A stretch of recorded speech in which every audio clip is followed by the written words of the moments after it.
is built on nothing less than Jesus' blood and righteousness.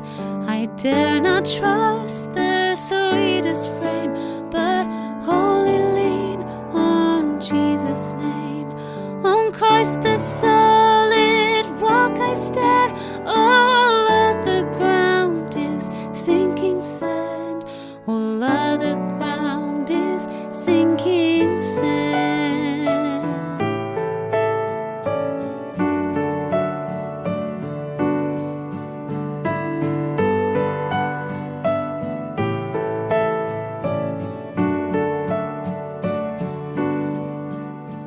When darkness seems to hide his face, I rest on his unchanging grace.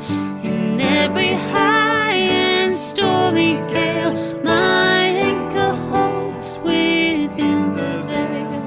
On Christ the solid rock I stand, all other ground is sinking sand. All other ground is sinking sand.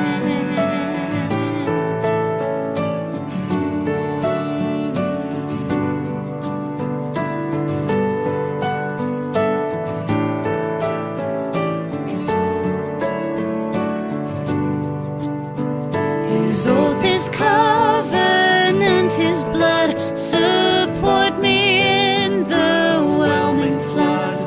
When all around my soul gives way, he that is all my hope and stay. On Christ the solid rock I stand, all other ground is sinking sand. All other ground is sinking sand. When he shall come with trumpet sound, oh, may I then in him be found. Trust in his righteousness alone, faultless to stand before the throne. On Christ the solid rock I stand, all other ground is sinking sand.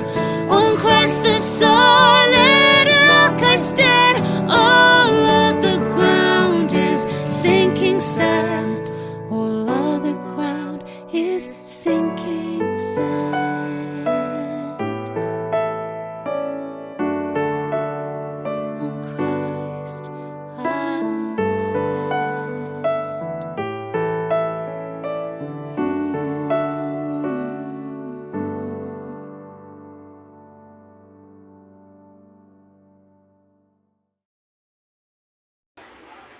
Good day everyone! Welcome po sa ating prayer covenant and samahan niyo po ako ngayon sa ating devotion. And before po tayong mag-start, tayo po muna ay manalangin.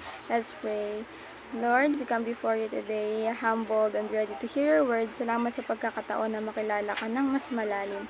We ask for your wisdom, Lord, to understand your truth. Tulungan mo kami na makita ang magandang plano mo sa bawat isa. Lead us and open our hearts to your message, and in Jesus name, Amen. Ang scripture po natin ngayon ay matatagpuan sa Psalms chapter 37 verse 1 to 9, and babasahin ko po siya in NIV version. Ito po yung sinasabi. Do not fret because of those who are evil, or be envious of those who do wrong. For like the grass, they will soon wither, like green plants, they will soon die away. Trust in the Lord and do good, dwell in the land and enjoy safe pasture. Take delight in the Lord, and He will give you the desires of your heart. Commit your way to the Lord. Trust in Him, and He will do this. He will make your righteous reward shine like the dawn, and your vindication like the noonday sun. Be still before the Lord and wait patiently for Him. Do not fret when people succeed in their way, and when they carry out their wicked sin. Remain from anger and turn from wrath. Do not fret, it leads only to evil. For those who are evil will be destroyed, but those who hope in the Lord will inherit the land. So, isa-isahin po natin yung mga verses sa team natin siya. So, sa 1 and 2, sinasabi po na, do not fret because of those who are evil, or be envious of those who do wrong, for like the grass they will soon wither, like green plants they will soon die away.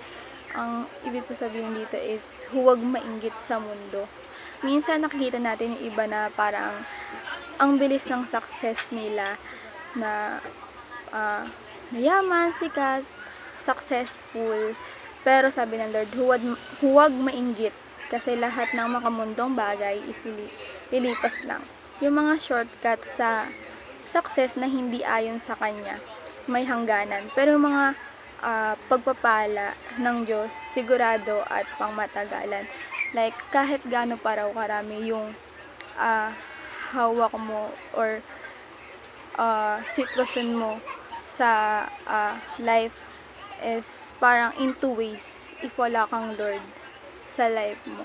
Parang lahat yun is sayang, na meron ka mga bagay na to pero wala kang Lord, or kahit simpleng thank you lang sa Kanya, na grateful ka na meron ka ng mga bagay na yun.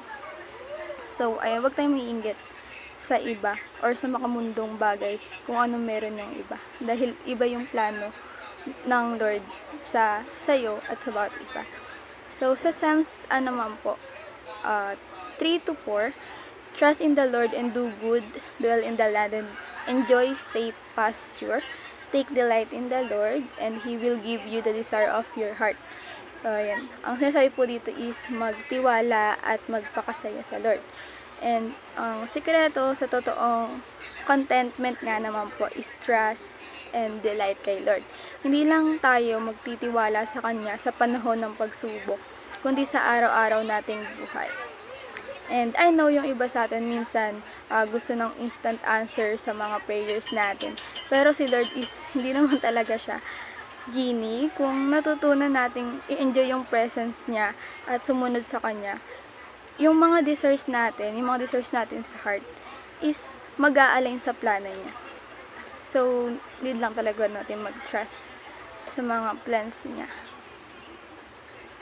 And for verse 5 and 6, commit your way to the Lord. Trust in Him, and He will do this. He will make your righteous reward shine like the dawn, your vindication like the noonday sun. Ibigay kay Lord ang lahat.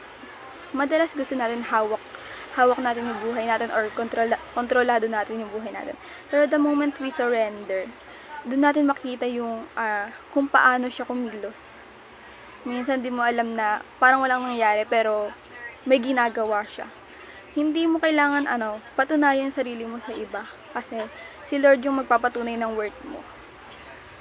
Diba? Parang mas okay na validation kay Lord kaysa sa validation sa ibang tao. And for 7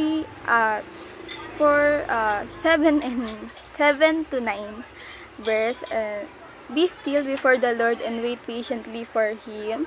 Do not fret when people succeed in their ways, when they carry out their wicked schemes. Refrain from anger and turn from wrath. Do not fret, it leads only to evil. For those who are evil will be destroyed, but those who hope in the Lord will inherit the land. So, hintay lang. Di ka bibitawan ng Lord. Minsan nakakainip naman nga talaga maghintay, pero si Lord never naman siyang late talaga. Kung naiinggit ka sa mga shortcuts ng iba, lagi lang natin tandaan na may mga bagay na pag mas, di ba, minamadali, sometimes mas nagkakamali, or mas kakaroon tayo ng consequences sa mga bagay na may shortcuts. Pero ikaw, if mag-stay ka sa landas ng Lord, is parang just trust lang sa Lord, na parang mas mararamdaman mo na ikaw ay yung magpapatunay na may pagpapala, kasi mararamdaman mo na lang na in right time, kahit hindi mo kontrolado yung mga bagay-bagay, magugulat ka na lang is may mga blessings na binibigay yung Lord, diba? Mga impossible, minsan sobra pa, kahit ito lang yung prayers mo, pero magugulat ka na lang, sobra pa sa prayers mo yung mga binibigay. And may mga times na feeling natin, ang unfair naman talaga nga ng mundo. Siguro dahil sa mga problems na hinaharap natin, and sometimes mahirap, yun nga naman, harapin yun, lalo na pag mag-isa ka.